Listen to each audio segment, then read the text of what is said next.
চালের বস্তায় ধানের জাত ও দাম লেখার নিয়ম বাস্তবায়ন হয়নি, সময় লাগবে বলছেন মিল মালিকরা।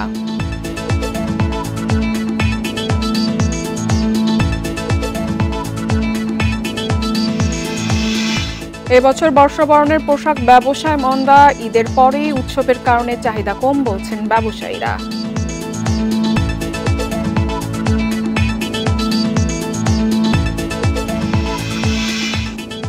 বর্ষবরণে দেশের বিভিন্ন স্থানে বৈশাখী মেলার বাহারি পণ্যের পসরা, দর্শনীয় স্থানগুলোতে পর্যটকদের ভিড়।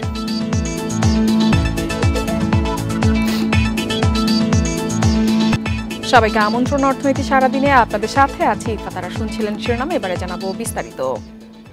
চালের বস্তায় ধানের জাত ও মিল গেটের দাম লেখা আজ থেকে বাধ্যতামূলক। সরকারি নির্দেশনার বাস্তবায়ন রাজধানীর বাজারগুলোতে খুব একটা দেখা যাচ্ছে না।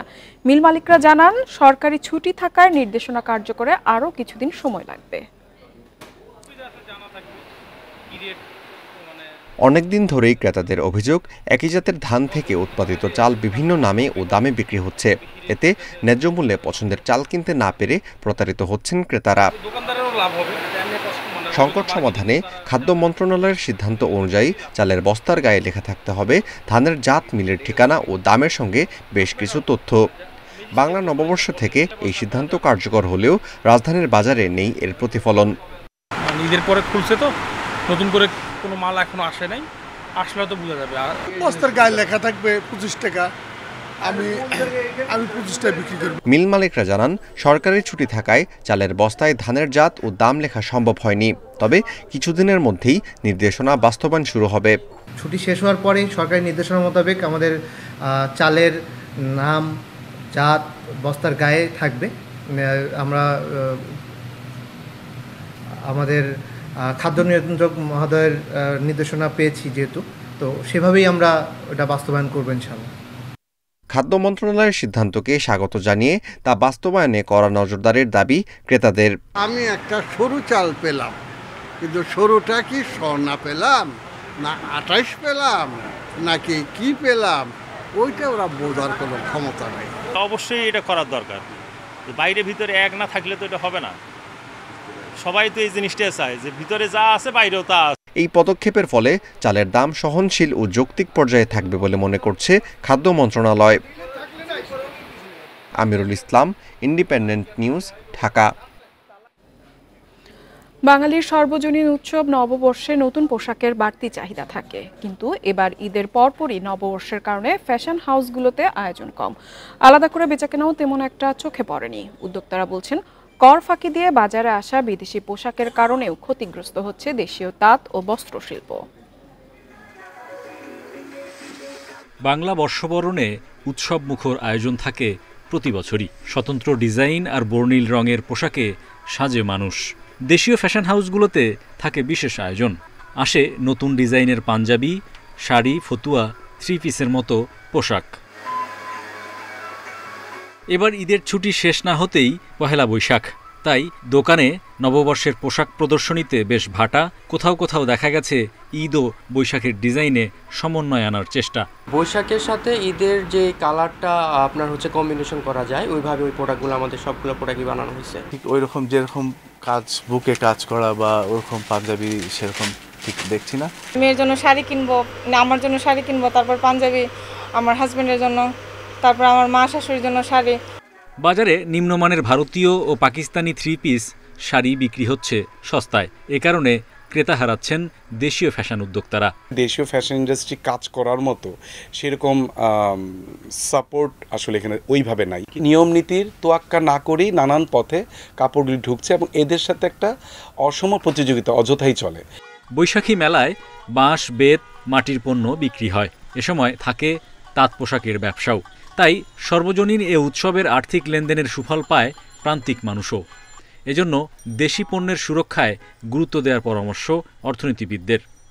পাকিস্তানি 3 পিস অথবা ভারতীয় শাড়ি, সেগুলো কিন্তু ঠিকমতো সরকারের যে ট্যাক্স দিয়ে এগুলো কিন্তু বাজারে অনেক সময় কিন্তু আসে না, আমরা বিভিন্ন রিপোর্টে দেখতে পাই। সেইটার আসলে আমি মনে করি কঠিন তদারকি দরকার। বাংলা বর্ষবরণে বরাবরই মিষ্টি বেচাকেনা বাড়ে কয়েক গুণ, কিন্তু এবার টানা ছুটিতে মিষ্টির দোকানেও ক্রেতার সংখ্যা কম। Hari Saha, independent news, Dhaka. পহেলা বৈশাখ উদযাপনে এবার নতুন মাত্রা যোগ করেছে রাজধানীর মেট্রো রেল। সকাল থেকে রাজধানীর বিভিন্ন এলাকার মানুষ মেট্রো রেলের শাহবাগ স্টেশনে নেমে চারুকলা ও রমনায় আসেন। নববর্ষ উদযাপনের আনন্দের সাথে নিরাপদ ও স্বস্তির মেট্রো রেল ভ্রমণে খুশি নগরবাসী। গত নভেম্বরে মতিঝিল পর্যন্ত মেট্রো রেল চালুর পর এটি প্রথম পহেলা বৈশাখ। নববর্ষ উদযাপনে ঢাকার বিভিন্ন এলাকা থেকে রমনা পার্ক ও শাহবাগমুখী মানুষরা সকাল থেকে ভিড় করেন মেট্রো রেল স্টেশনে। সকালে বিভিন্ন স্টেশন থেকে মেট্রো রেলে ওঠা যাত্রীরা বেশিরভাগই নেমেছেন শাহবাগ ও ঢাকা বিশ্ববিদ্যালয়ের টিএসসি স্টেশনে। রমনা বটমূলে ছায়ানটের ঐতিহ্যবাহী বর্ষবরণের অনুষ্ঠান আর চারুকলার মঙ্গল শোভাযাত্রায় যোগ দিতেই তাদের আশা। যেহেতু আজকে নববর্ষ, সবার একটা বাঙালির ঐতিহ্য, তো আজকে আর কি মঙ্গল শোভাযাত্রায় অংশগ্রহণ করার জন্য বের হয়েছি। মেট্রো রেল তো এখন সবারই লাইফ অনেক ইজি করে দিয়েছে, তো মেট্রো রেলে করে এটা একটা আলাদা আনন্দ। মেট্রো রেলটা আমরা চিটাং থেকে আসছি, তো ফার্স্ট টাইম এটা পালন করা হচ্ছে, আর মঙ্গল শোভাযাত্রাটাও ফার্স্ট টাইম আমাদের জন্য। বাংলা নববর্ষের প্রথম দিনে ছুটির মাঝে বিনোদনের জন্যই মেট্রো রেলে ভ্রমণ করছেন বেশিরভাগ মানুষ। ট্রেনে যাত্রীদের মাঝেও তাই দেখা গেছে উৎসবের আমেজ। বাচ্চাদেরকে নিয়ে মেট্রোতে ঘুরতে এসেছি, আর টিএসসিতে যাচ্ছি বাচ্চাদের মঙ্গল শোভাযাত্রা দেখার জন্য। এই অল্প সময়ের মধ্যে খুব আনন্দ হচ্ছে আমাদের। শাহবাগে যে আনন্দ করবো সমস্ত দিন। পয়লা নববর্ষ শুভেচ্ছা সবাইকে। আমরা যাচ্ছি ঢাকা বিশ্ববিদ্যালয়ে, উদ্দেশ্য মঙ্গল শোভাযাত্রা দেখা, মানুষজন দেখা, মানুষের আনন্দ দেখা। মেট্রো রেল কর্তৃপক্ষ বলছে প্রতিদিন গড়ে 2.5 লাখ যাত্রী এই রেল সেবা পান, আর বিভিন্ন উৎসবে সে সংখ্যা আরও বেড়ে যায়। Shahid Ahmed, independent news, Dhaka. এদিকে নববর্ষ উপলক্ষে দেশের বিভিন্ন জেলায় আয়োজন করা হয়েছে বৈশাখী মেলার। কোথাও সপ্তাহব্যাপী, আবার কোথাও তার চেয়ে বেশি সময় চলবে এসব মেলা। নতুন বছর বরণের উৎসবকে পূর্ণতা দিতেই এই আয়োজন। বরিশালের বিএম স্কুল মাঠে উদীচীর আয়োজনে চলছে 3 দিনের বৈশাখী মেলা। এতে পসরা বসেছে মাটির তৈরি পুতুল, খেলনা, বাঁশি, একতারা, দোতারা, খঞ্জনির মতো বাদ্যযন্ত্র সহ পোশাক ও মাটির গয়নার। প্রতি বছর এরকম মেলা হয়ে থাকে, আমরা অনেক ঐতিহ্যবাহী জিনিস দেখতে পাই। এখানে মাটির, বাঁশের অনেক কিছু ওঠে। মৃৎশিল্পটা নিয়ে আসি, কারণ নতুন প্রজন্মকে আমাদের এই মৃৎশিল্পের সাথে পরিচিত করে দেওয়া। পাপোশ আছে, তারপর শোপিস আছে, তারপরে ফ্লোর ম্যাট, তারপরে বিভিন্ন আবার হাতের চুড়ি আছে। বগুড়ায় বিসিক ও জেলা প্রশাসনের সমন্বয়ে খোকন পার্কে আয়োজন করা হয়েছে 7 দিনব্যাপী লোকজ মেলা। কুমিল্লার টাউন হল মাঠের 3 দিনের আয়োজনে বিভিন্ন পণ্যের পসরার পাশাপাশি নাগরদোলা, সাপ খেলা ও পুতুল নাচ রয়েছে আগ্রহের কেন্দ্রে। নাগরদোলায় দেখেছি, মিষ্টির দোকান দেখেছি, খেলনা দেখেছি। কদমা আছে, কারলের কুশি আছে, নকুল আছে, নিমকি আছে, মুরালি আছে, খই আছে, বিন্নি খই আছে। নোয়াখালীর জেলা শিল্পকলা একাডেমি প্রাঙ্গণে দিনব্যাপী লোকজ মেলা ছাড়াও কেন্দ্রীয় শহীদ মিনার প্রাঙ্গণে সপ্তাহব্যাপী বৈশাখী মেলার আয়োজন করা হয়েছে। লক্ষ্মীপুরের কালেক্টরেট প্রাঙ্গণে হচ্ছে 3 দিনের লোকজ মেলা ও সাংস্কৃতিক অনুষ্ঠান। ঈদ পূর্ণমিলনী প্লাস হচ্ছে পয়লা বৈশাখ, দুইটা মিলে খুব জাঁকজমক এবং খুব ভালো লাগছে। অনেকদিন পর এরকম একটা মেলায় এসেছি, অনেকদিন পর একটা গানের অনুষ্ঠান, অনেক কিছু দেখতে পাচ্ছি। পটুয়াখালীর ডিসি স্কয়ার মাঠে 7 দিনব্যাপী লোকজ মেলায় প্রতিদিন থাকছে সাংস্কৃতিক অনুষ্ঠান। রেশমি নন্দী, ইন্ডিপেন্ডেন্ট নিউজ। জনপ্রিয় পর্যটন স্পটের পাশাপাশি স্থানীয় বিনোদন কেন্দ্রেও ভিড় করছেন মানুষ। ঈদ আর নববর্ষের টানা ছুটিতে সকাল থেকে সন্ধ্যা পর্যন্ত মুখরিত থাকছে স্থানগুলো। পরিবার নিয়ে ঘুরছেন বেশিরভাগ মানুষ। তাদের নিরাপত্তায় তৎপরতার কথা জানিয়েছে আইন শৃঙ্খলা বাহিনী। নরসিংদীর ড্রিম হলিডে পার্ক, দর্শনার্থীদের ভিড়ে যেন পা ফেলার জায়গা থাকছে না। ঈদ আর পয়লা বৈশাখের ছুটিতে প্রতিদিন সকাল থেকে সন্ধ্যা পর্যন্ত মুখর থাকছে এই স্পট। নরসিংদীর পাশাপাশি ঢাকা, নারায়ণগঞ্জ সহ বিভিন্ন জেলা থেকে আসছেন মানুষ। পরিবার নিয়ে উপভোগ করছেন কেবল কার, সুইং কার, স্কাই ট্রেন সহ 25টি রাইড। গাজীপুর শ্রীপুর থেকে আমি আমার ভাই বাজার বন্ধু বান্ধব নিয়ে আসছি এখানে। শেরপুরের বিভিন্ন স্পটেও মানুষ ঘুরছেন। গজনী অবকাশ ও মধুটিলা ইকো পার্কে প্রকৃতির সান্নিধ্যে কাটছে তাদের সময়। মিরপুর থেকে আসছি, এখানে এসে খুব ভালো লাগতেছে, জায়গাটাও অনেক বেশি সুন্দর। আশা অনুযায়ী পর্যটক সমাগমে খুশি ব্যবসায়ীরা। আগের লোকসান পুষিয়ে নেওয়ার চেষ্টায় তারা। গজনি অবকাশে অনেক পর্যটক এসেছে। আমরা আশা করি যদি আবহাওয়া ভালো থাকে, এই গজনি অবকাশে পর্যটকরা যদি আসা অব্যাহত থাকে, তাহলে আমরা রমজান সহ অতীতের যে ক্ষতিগুলো হয়েছে আমরা পুষিয়ে নিতে পারবো। পর্যটকে মুখর ময়মনসিংহের হালুয়াঘাটের স্থলবন্দর পিকনিক স্পট এবং গাবড়াখালী গারো পাহাড় পর্যটন কেন্দ্র। সীমান্তবর্তী এসব স্পটে ভিন্ন আকর্ষণ ভারতের মেঘালয়ের পাহাড়ের সৌন্দর্য। সীমান্তঘেঁষা একটি এলাকা এবং এখান থেকে আমরা ভারতের বিভিন্ন পাহাড়, নদী এবং বিভিন্ন অবকাঠামো দেখতে পারি। লক্ষ্মীপুরের বিনোদন কেন্দ্রেও একই অবস্থা। পৌর শিশু পার্ক, আলতাফ মাস্টার ঘাট, দালাল বাজার জমিদার বাড়িতে পরিবার নিয়ে ঘুরছেন মানুষ। আমি আমার পরিবার সহ এখানে আসছি ঈদের আনন্দ উপভোগ করার জন্য।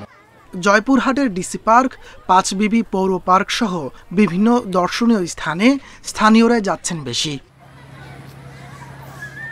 তাপস সরকার, ইন্ডিপেন্ডেন্ট নিউজ। পয়লা বৈশাখে উদ্বোধন হলো দেশের দীর্ঘতম আলপনার। কিশোরগঞ্জের মিঠামইন অষ্টগ্রাম সড়কের 14 কিলোমিটার জুড়ে 3 দিন তা এঁকেছেন 650 শিল্পী। এবার বিশ্বের দীর্ঘতম আলপনার স্বীকৃতির জন্য Guinness book of world records আবেদন করতে যাচ্ছেন আয়োজকরা।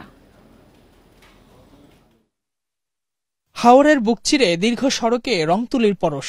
যে সড়কে ছুটে চলে বিরামহীন যানবাহন, তা এখন 650 শিল্পীর আঁকা এক চিত্রকর্ম। ভালো লাগাটা হচ্ছে আমার সংস্কৃতি, আমার দেশ, আমারকে রিপ্রেজেন্ট করার জন্যই, আমার দেশকে রিপ্রেজেন্ট করার জন্যই এই এত বড় একটা কর্মযজ্ঞের সাথে জড়িত। আসলে 2 রাত 2 দিন ঘুমাই না, ওর অবস্থা খুব খারাপ। আর তবুও ভালো লাগতেছে যে এত বড় একটা আলপনা শেষ করতে পারছে। মিঠামইন 0 পয়েন্ট থেকে অষ্টগ্রাম 14 কিলোমিটার সড়কে এই রঙের খেলায় মুগ্ধ দর্শনার্থীরাও। দীর্ঘতম আলপনা হচ্ছে আমাদের কিশোরগঞ্জে 14 কিলোমিটার দীর্ঘ, তো সেইটার সাক্ষী হতে আজকে চলে এসেছি আমরা। সম্ভবত এটা গিনেস বুকে নাম লেখাতে যাচ্ছে দীর্ঘতম আলপনা হিসাবে। আর সেটা যদি আমাদের কিশোরগঞ্জের নিজস্ব একটা জায়গায় হয়, সেই আর তার মধ্যে হাওরের জায়গায়, সেইটা তো আরো বেশি আমাদের জন্য আনন্দদায়ক এবং গর্বের একটা বিষয়।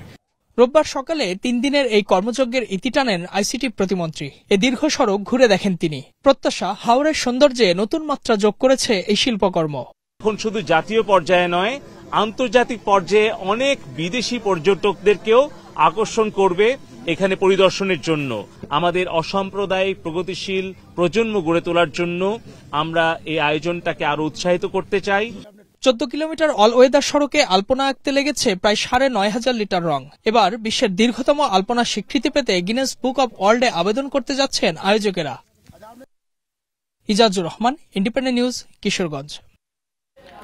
মুক্তিপণের কথা সরাসরি না বললেও জল দস্যুদের শর্ত মেনেই নাবিকদের জিম্মি দশা থেকে মুক্ত করা হয়েছে বলে জানিয়েছে এমভি আবদুল্লাহ কর্তৃপক্ষ। দুপুরে চট্টগ্রাম কার্যালয়ে সংবাদ সম্মেলনে মালিকপক্ষ জানায়, সরকার ও সব পক্ষের প্রচেষ্টায় জিম্মিদের উদ্ধার করা হয়েছে। এক্ষেত্রে মানা হয়েছে আন্তর্জাতিক সব নিয়ম কানুন। শনিবার বাংলাদেশি জাহাজ এমভি আবদুল্লাহর ক্যাপ্টেন আব্দুর রশিদের নির্দেশে বাকি 22 নাবিক লাইন ধরে দাঁড়ায় জাহাজে। এ সময় ক্যাপ্টেন রশিদ সবার সাথে কথা বলেন। সে ভিডিও ক্লিপ পাঠানো হয় চট্টগ্রামের এসআর শিপিংয়ের সিইও মেহেরুল করিমের কাছে। বলা হয় সব নাবিক সুস্থ আছেন। এরপর চট্টগ্রাম থেকে বার্তা পাঠালে জলদস্যুদের শর্ত পূরণ করা হয়। এর ঘণ্টা 3 পর এমভি আবদুল্লাহ থেকে 9টি ছোট বোটে নেমে যায় 65 জন জলদস্যু। 32 দিনের মাথায় জিম্মি দশা থেকে মুক্ত হয় বাংলাদেশের জাহাজ এমভি আবদুল্লাহ ও এর 23 নাবিক। তারা ফোর্সফুলি এই জাহাজটাকে টেক ওভার করবে কিনা এই ধরনের একটা থ্রেট করছিল। তো আমাদের সরকারেরও একটা অবস্থান ছিল যে আমরা মানুষের ক্ষতি হবে, আমাদের দেশীয় মানুষের ক্ষতি হবে, এই ধরনের কোনো অবস্থায় আমরা যাব না। আমাদের কোম্পানির তরফ থেকে এই ধরনের একটা ক্লিয়ার ডিসিশন ছিল।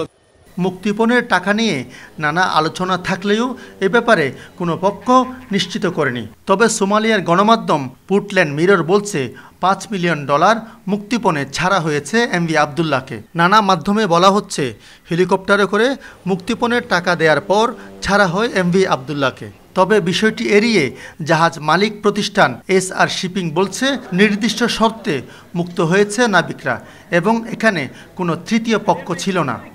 ওদের সবাইকে স্পিকার ফোনে জানানো হলো এবং সবাই খালি অনেকটা বলতে পারেন কান্নার মতো, and grateful to SR Shipping, grateful all our people who had been working for this.